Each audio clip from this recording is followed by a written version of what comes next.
mesajına uyandım.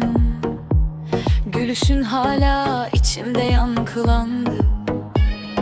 Kahveme düştü ismin, karıştı kalbime. Hayat bana seni fısıldadı gizlice. Sorma niye içim kıpır kıpır, belki kader bizi çağırıyor bir yolumu gölge düşse de fark etmez. Sen varsın ya, içim hala nefes. Düştün dilime, söylemesi kolay mı? Kopardığın içimi, toplanması olaydı. Bırak akışı, gözüme bak bir anlık. Sorarsa biri, bil ki kalbimdeydin. Düştün dilime dolandın. Bu kaçıncı gece yine yanımdasın. Aşksa bu, tamam ben hazırım. Gel ateşine at kendi yangınım.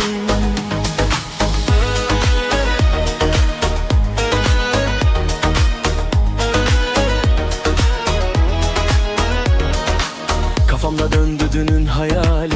Bir anlık göz göze geldik ya etti. Gerisini sorma, kalbim konuştu. Bir bakışın her şeyi bozdu. Sorma niye içim kıpır kıpır, belki kader bizi çağırıyor bir yoluma gölge düşse de fark etmez. Sen varsın ya, içim hala nefes.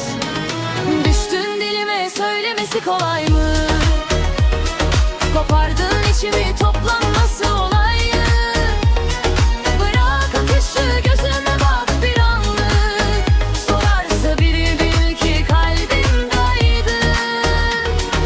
Düştün dilime dolandın. Bu kaçıncı gece yine yayınımdasın. Aşksa bu, tamam ben hazırım.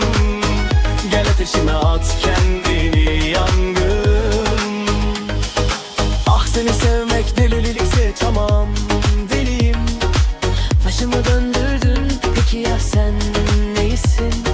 Gel kaçma, göz göze dokun gerçeğimize.